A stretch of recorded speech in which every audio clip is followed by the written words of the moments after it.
ایک صاحب نے مجھے بتایا کہ آپ نے بتایا تھا کہ جو بندہ گھر میں یہ نیت کرے اللہ مجھے گھر دے دے، مجھے گھر دے دے، میں اس میں مصلی بناؤں گا نماز کے لیے۔ گھر نہیں ہے، اسباب بھی نہیں ہیں، حالات بھی نہیں ہیں، اللہ غیب سے اس کو گھر دے دیتا ہے۔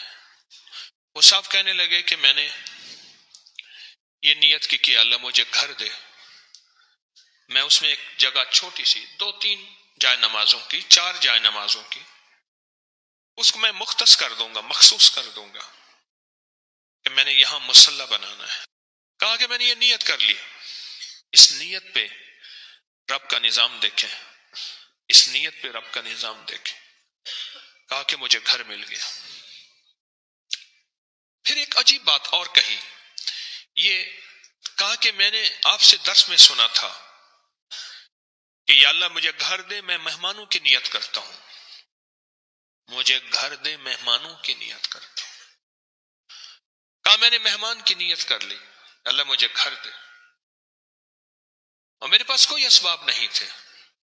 مہمان کی نیت کرتے دعا کرتے رہا، کرتا رہا، اعمال کرتا رہا، اللہ سے مانگتا رہا، اور اللہ پاک نے پھر ایک اور گھر دے دیا۔ فرمایا کہ ہر گھر قیامت کے دن پوچھا جائے گا، مگر وہ گھر، وہ تعمیر جو مہمان کی نیت سے ہو۔ ایک اللہ والے کا خادم جا رہا تھا، پوچھا کہاں جا رہے ہو؟ تو عرض کیا حضرت گھر کا سامان لینے جا رہا ہوں۔ میں کیوں جا رہے ہو؟ کہ گھر میں ضرورت ہے۔ فرمایا گھر کی نیت نہ کر، مہمان کی نیت کر لے۔ یہ جو مہمان کی نیت کر لے گا پھر گھر والے بھی کھائیں گے، اور اگر کوئی مہمان آ گیا تو وہ بھی کھا لے گا۔ اور پھر فرمایا کہ یہ قیامت کے دن اللہ کے ہاں اس کی پکڑ اور پوچھ نہیں ہوگی۔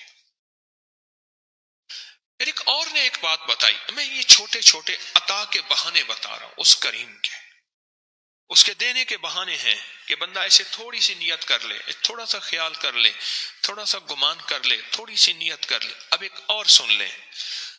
کہا کہ میں نے وضو کی دعا پڑھی، اللہم اغفر لی ذنبی ووسع لی فی داری وبارک لی فی رزقی، بس یہ دعا پڑھ لی، اور اس دعا کو پڑھتا رہا، اللہ پاک نے غیب کے خزانے سے مجھے وسیع گھر عطا فرمایا۔